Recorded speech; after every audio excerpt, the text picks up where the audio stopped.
My name is James Goddard. I think I'm hard, but really, I'm a retard. Good evening, ladies and gentlemen. For those of you on Raspect's channel that don't know who I am, my name is James Goddard. I'm a proud far-right political activist and an advocate for ethno-nationalism. I believe that the native population have the right to remain a majority in their own homeland. Now, I'm sure some of you are wondering why I've decided to hold a discussion with Raspect. I feel it's necessary to reiterate to Raspect that we won't bow down to emotional blackmail. We won't stand idly by and allow a bunch of self-loathing whiteys and black supremacists to erode our history, attack our culture, and ultimately subjugate our people. We're simply not going to allow that to happen. Oi, James, go back to church and repent, yeah? Go back to church and repent. You're not hard, mate. You're not hard, you're just an idiot, alright? You're just a little idiot. Now go back to church, repent, get on your knees and pray and ask for forgiveness. Okay, because you're not hard. You're in the wrong game, son, alright? You're in the wrong game. I'm here tonight to remind Raspect and any other Black Lives Matter supporter of some uncomfortable home truths, whether you like them or not. So, black lives don't matter to blacks, and here's why. Over the past couple of years, black-on-black violence has been spiralling out of control in all major cities across the United Kingdom. So for me, if Black Lives Matter really cared about the black community, then they'd be addressing their own violent issues within that community, rather than making up malicious lies about mythical racism that doesn't exist in this country. Blacks and other ethnic minorities have never had it so good, yet the majority of you love playing the victim. You're being used as pawns by the Marxists, and unfortunately it appears that you're simply too stupid to see it. I completely oppose the Black Lives Matter movement. I will never kneel, and I certainly won't bow down to a terrorist organisation that uses violence to further its agenda. Since the start of these protests, if you can call them that, black on white violence has exploded, and I find that to be absolutely abhorrent. The mainstream media brush it under the carpet, the politicians are ignoring it, and I want to know why. If this country was as racist and intolerant as you claim it to be, do you really think thousands of you degenerate anarchists would be given free rein to cause mayhem on our streets? Stop lying to people and stop playing the victim. You, along with the far left scum, are currently stoking racial tensions. Your lies and actions have resulted in innocent people being hurt and killed. And ultimately, your agenda is to bring down Western civilization. Your claims of racial equality are simply a front for a Marxist-led organisation. All of you should be ashamed of yourselves for attacking the very country that has raised and nurtured you. Every opportunity available to you now is because of the white man and because you live in a white majority country, a country that has bent over backwards to appease and accommodate you. We cannot change the past, and all we can do is learn from it, so we don't repeat previous mistakes. Every race has been enslaved at some point in time. You simply cannot erase things because you don't like them. Instead of moaning about slavery from centuries ago, why not talk about modern day slavery, where many blacks are still being sold by Muslims? But I guess this doesn't fit your narrative.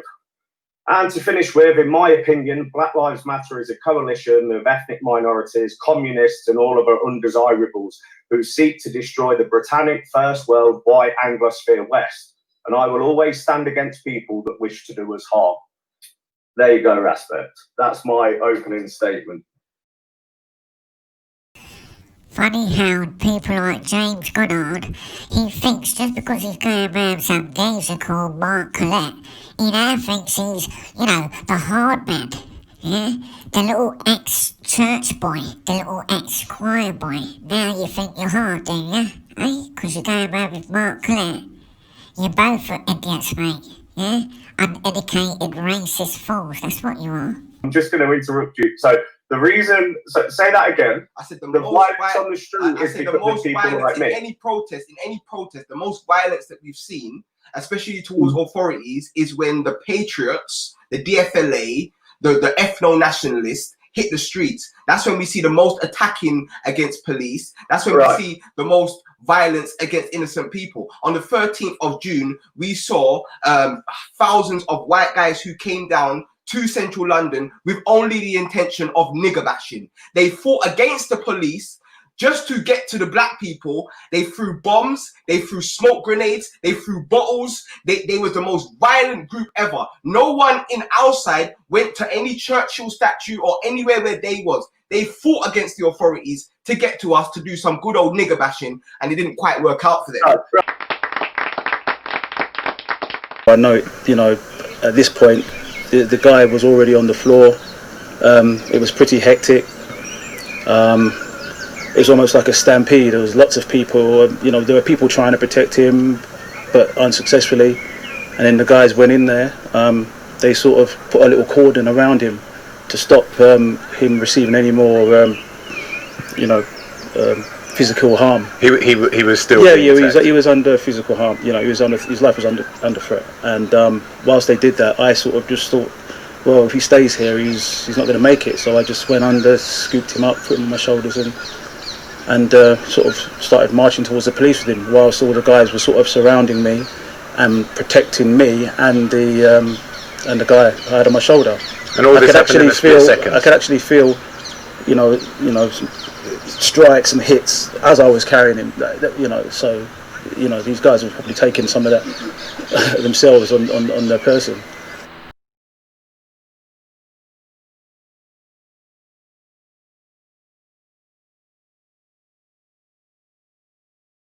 Right. Let me just address that here. So, firstly, were you not at any of the Black Lives Matter protests where police officers were attacked, police horses were attacked, innocent white people have been attacked? Your claims are false. You know, the violence orchestrated at patriotic demonstrations is mainly the police attacking us, or it's when they allow the left to come and attack us. This simply doesn't happen. So what you're saying here is false. Bullshit.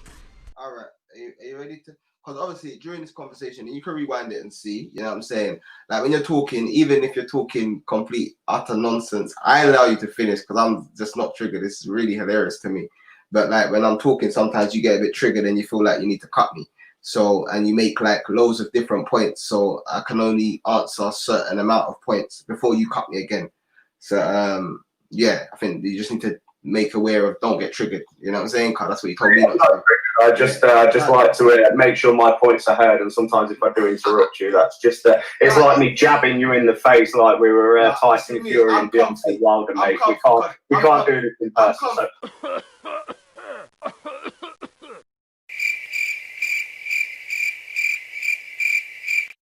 I'll let you carry on anyway. I'm comfy to let you spill on for 10 minutes straight because like the truth defends itself. So even if I drop one sentence of truth, it's going to hold more substance than your 10 minutes. All right, so where are we going to start? We're going to start in saying that when you're talking about, you know, this country changing due to immigration and has immigration benefited this country, I want you to remember at the beginning of this pandemic, the first 10 doctors that died saving you, yeah, saving the majority white country, yeah, was immigrants, yeah. The first 10 doctors that died on the front line saving Britain from a virus were immigrants. So when you ask about, oh, has immigration benefited this country, you're just completely ungrateful.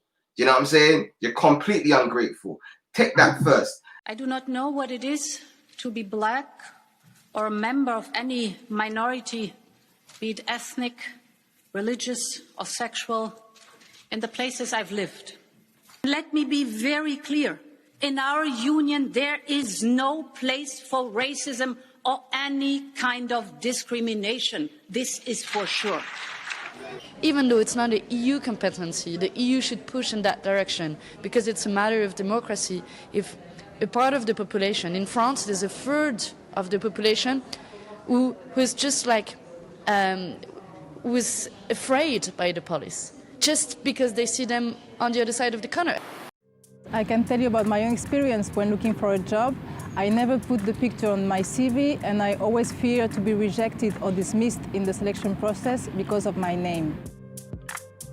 A quarter of black people in Europe experience racial discrimination at work or when looking for a job. Just one of the many findings from FRA's EU Minorities and Discrimination Survey. In some countries, 76% of young black people are not in work, education or training, compared to 8% of the general population. Member states should therefore counter such discrimination with targeted measures.